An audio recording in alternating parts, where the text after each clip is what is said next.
This is the Global Podcast Network, where executives and professionals connect, share, and inspire. Stay tuned for the conversations that drive success.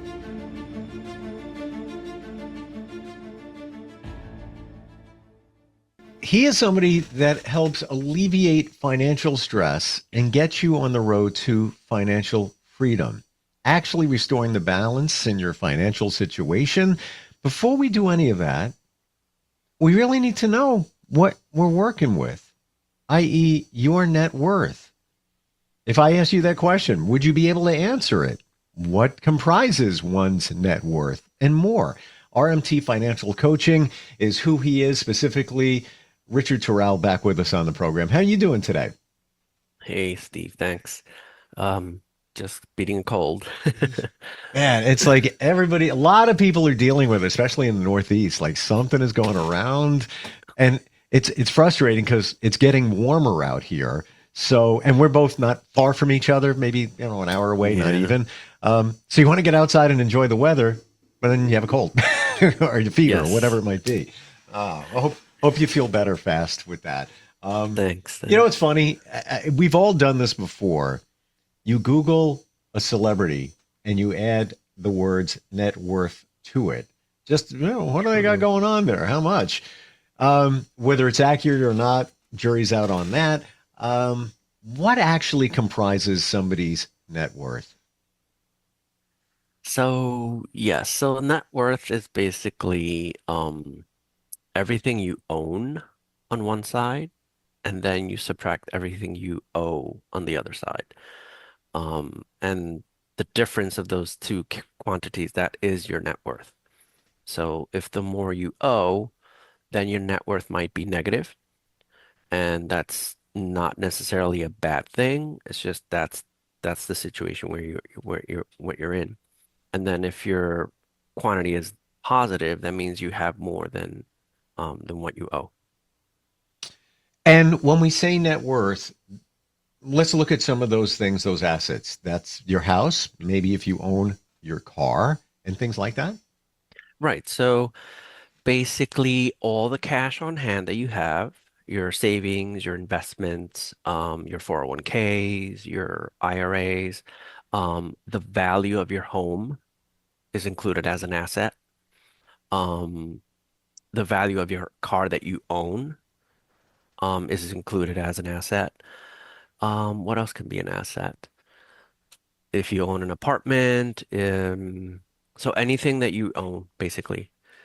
Anything that you owe is considered a liability.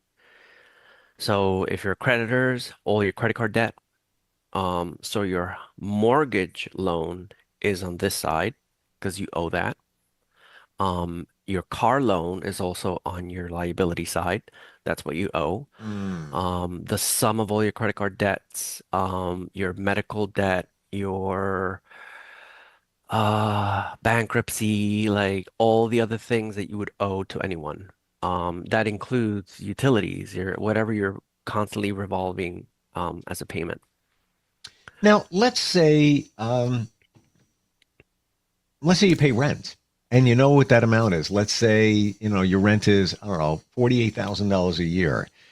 Do you deduct that even though that's a yearly fee as away from your net worth? Because it's a given. It's going to be gone in a year period, that 48K or whatever it is.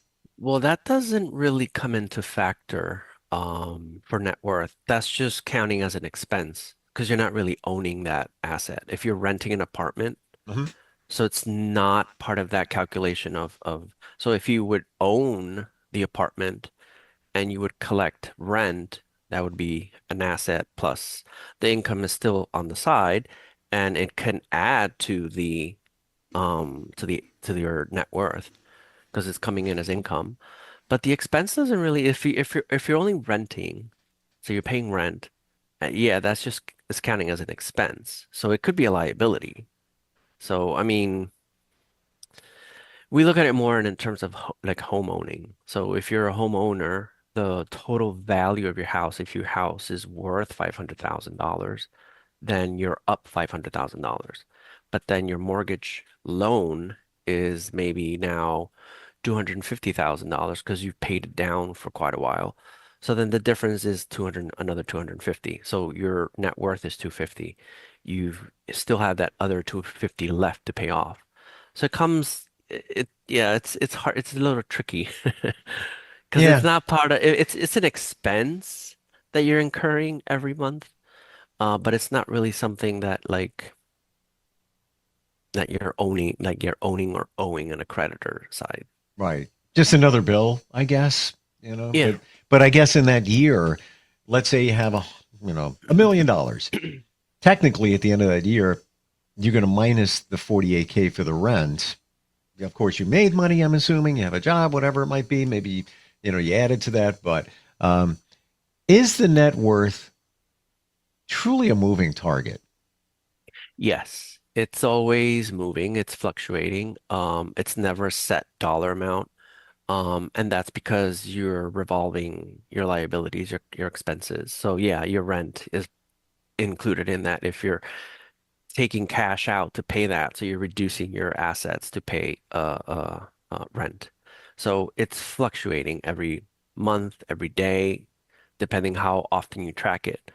The problem is that a lot of people don't track it.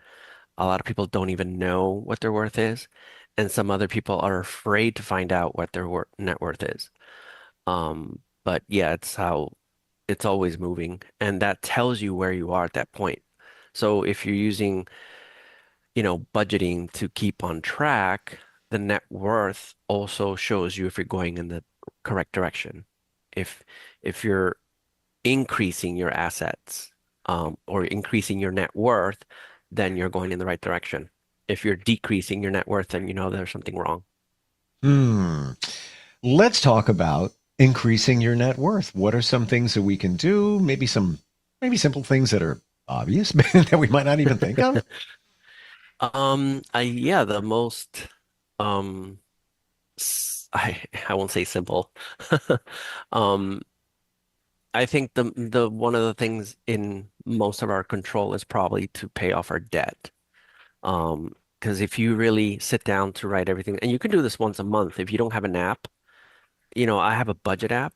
I use Copilot, and I plug in all my accounts, and it connects to that app, and it tells me what I own and how much I owe. So that calculates the net worth for me.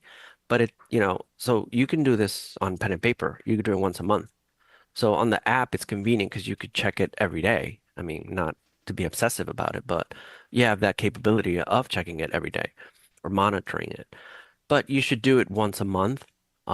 Get into a habit of writing all your assets down on one side and summing that, and all your liabilities on the other side and summing that, and figure out where you are. And like I said, if it's negative, then why is it negative? Is your liability column too much? Is there too much in a liability column? And that would be the way to increase your net worth, is to tackle that liability side.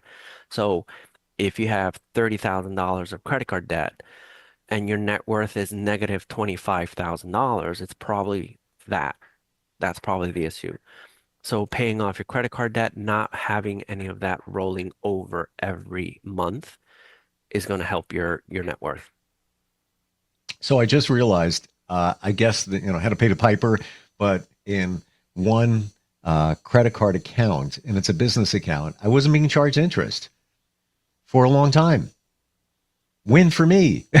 Right, yeah. I don't know how. I'm talking years. And I just went in there the other day, and now I got hit with the interest fee. So, I got to start paying that down. But I didn't, because I didn't get hit with that. But on the other side, I get credit card reward points, and I'm trying to do the math, and and they probably have this figured out, but it looks like the credit card rewards I get offsets the interest fee. So it's almost like a wash at this point. I'm not making money, but I'm not losing money. But obviously, at the interest rates the way they are, trying to pay that down is the most important part. Um, would you suggest, even in that situation, to roll that over to another credit card account? Yeah, the a zero interest one, like a promotional, um, even your current credit cards, you don't have to necessarily open a new one. your current credit cards will send you an offer for a 0% promotion. And you can use that to roll it over.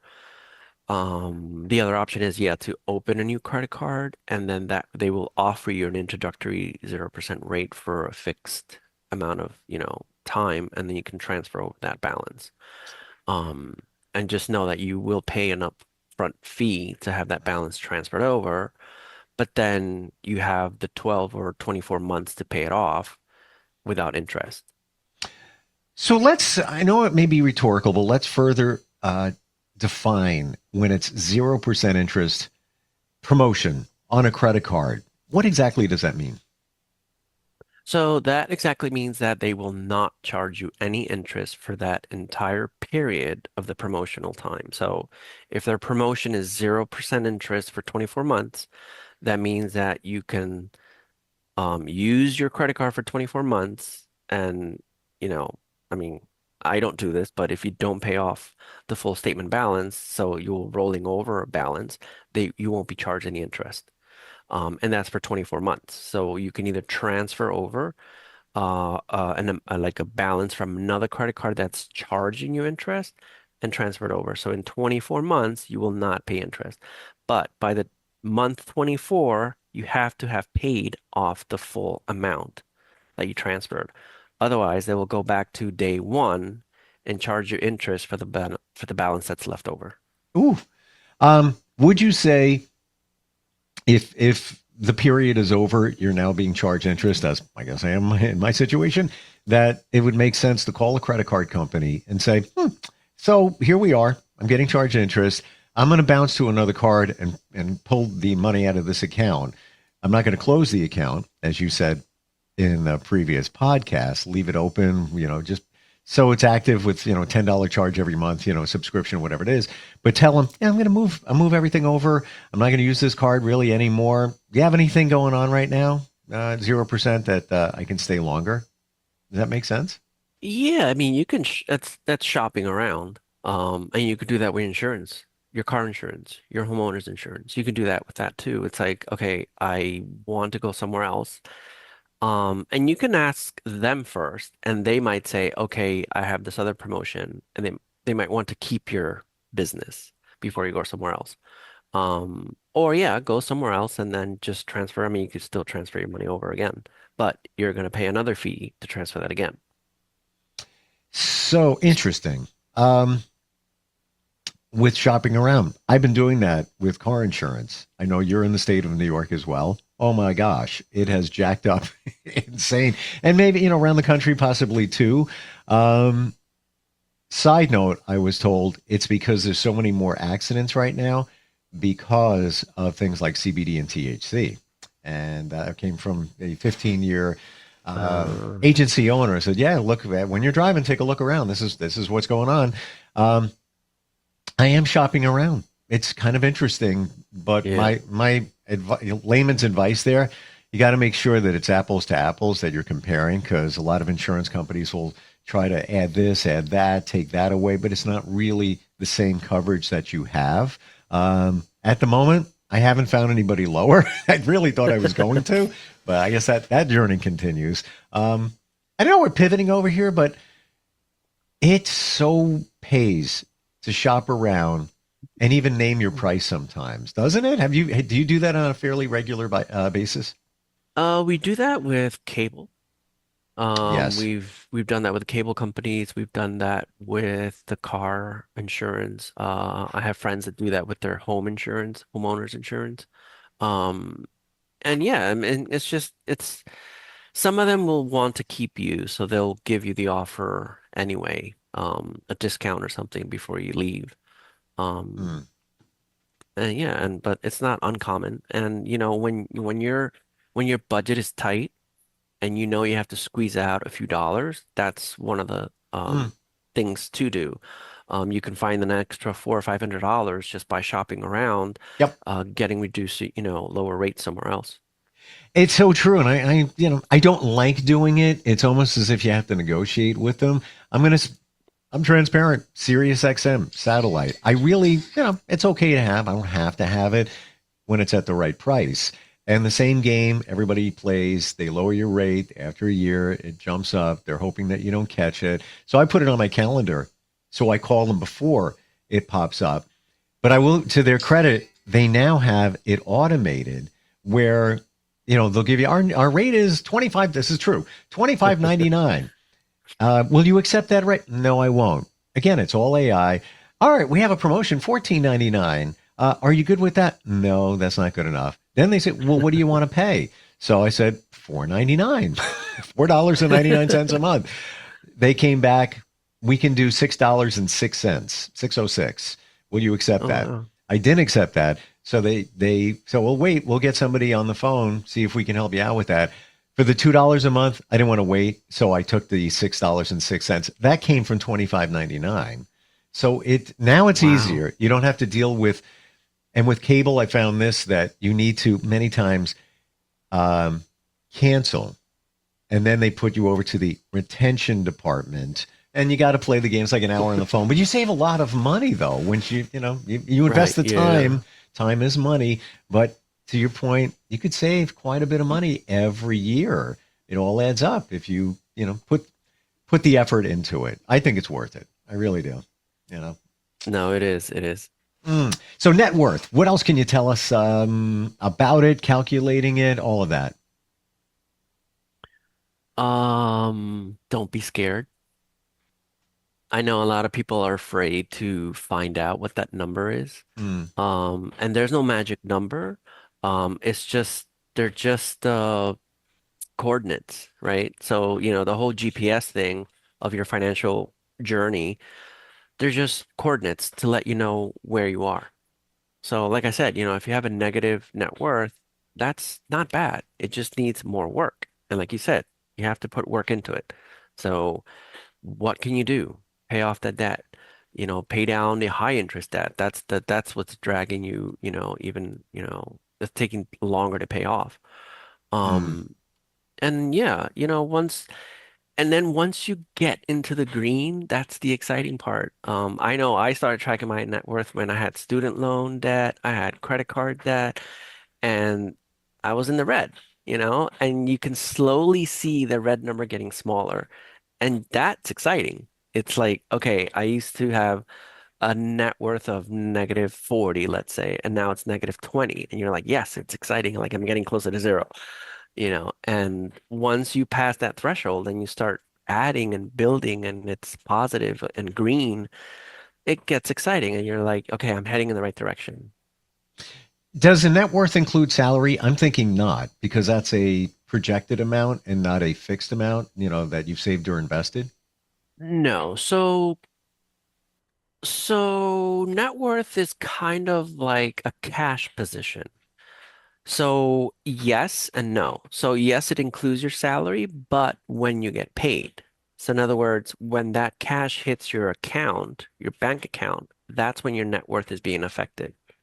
So when that money comes in, yes, your net worth goes up. And then when you pay something and the money goes out, your net worth goes down. So it's always shifting. And it shouldn't be shifting a lot, right? Unless you're like buying a house, right? Mm. But yeah, for normally it would shift. It would go up and down, up and down, up and down. And that's why we're saying you should track it month to month. So compare it against last month, what you are this month, and compare it against last year to what you are today.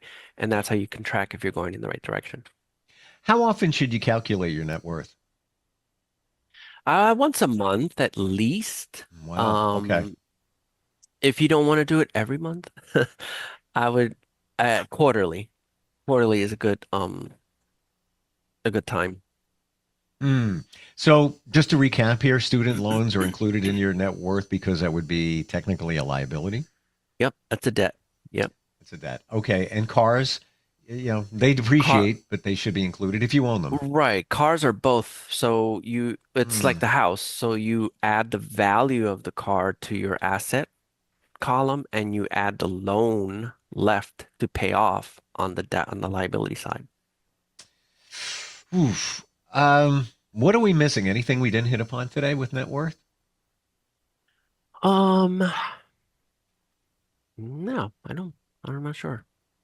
I find it fascinating that we should track this on a fairly regular basis. That just goes to show that it's incredibly fluid. It's always ever changing. Yeah, it takes a snapshot of all the cash in your accounts and all the credit on the other side. So yeah, it's always changing. Is there a difference between net worth and something like a liquid net worth? We always talk about assets that are liquid. That's within. Yeah, so liquid is more like cash, right? Like whatever you have in savings account, that's totally liquid versus some investments that aren't completely liquid or they're half or sometimes some assets you like some stocks.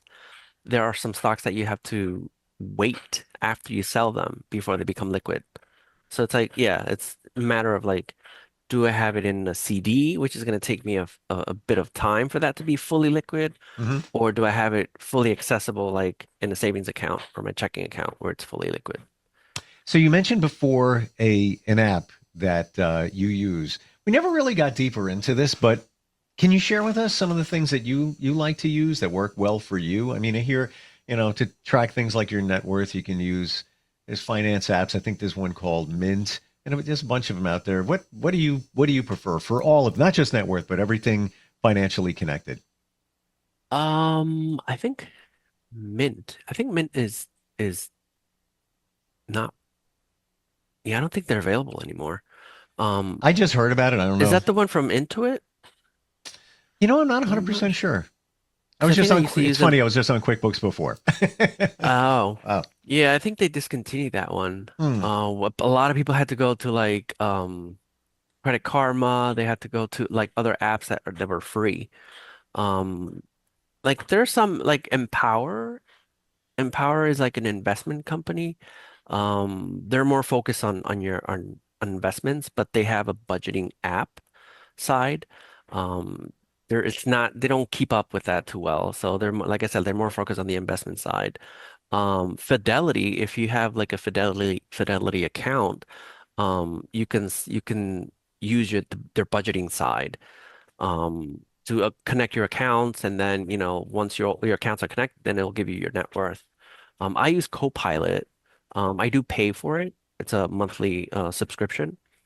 And Copilot it's pretty good. It works. I think it works on iPhones. I'm not sure if it works on Androids. Hmm. And what does that enable you to do?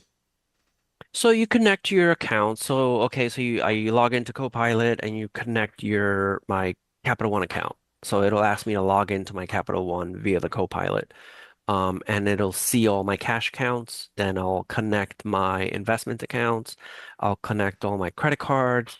For example, credit cards, investments, the IRA accounts, any loans. If you have any loans, you connect them. You can add your new real estate, whatever real estate you own, you can add that. So it'll calculate your as an asset. Um, yeah. So then it tracks, for me, what it does is it tracks every expense that occurs on my card, on any card. For one, it's good for fraud. So Hmm. since it gives me a visual every day of any activity that happens on any of my accounts, it's good for fraud. So for example, how many people do not do this and they have like subscriptions? I see this commercial all the time. For Rocket Money, I think it is, that they Yeah. have like 20 subscriptions that they didn't know about. And I'm like, how do you not know that this money is leaving your account every month for like the past 2 years? So yeah, so it gives me an alert of every transaction, or when I sign on, I see all the transactions that occurred, and I'm like, yes, I bought that, yes, I ate that, yes, I did that. So it prevents fraud, and if you see something you don't recognize right away, you can contact your credit card company and stuff like that. I love that. There's so much value in that because I like to watch fairly close different accounts, but that's just the point.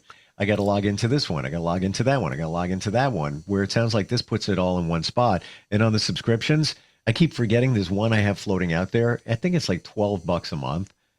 I don't need it anymore, and I keep forgetting like disconnect, disconnect, disconnect. So Yes, I call got and cancel. I'm doing that now. Um, Best way to reach you, Richard, if somebody needs somebody to walk the financial journey with them, pilot them on the GPS, if you will, for finance, how do they do that? Richard at rmtfinancialcoaching.com. That's my email.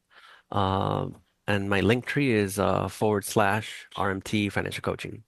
Very cool. I truly appreciate all the advice that you give, and it's practical and easy to understand. You know, a lot of us avoid all of financial. I don't want to look at it. I want to because we're afraid of it. We are afraid of Right. it. Same thing like you Yeah. just said before. Spot on. We're afraid to even calculate our net worth. We don't want to know. We don't want to know. Yes. But it's so important. You work all the time. You might as well make your money work the best for you.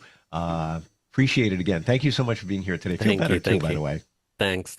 We'll be right Enjoy the back. weather. This is the Global Podcast Network, where executives and professionals connect, share, and inspire. Stay tuned for the conversations that drive success.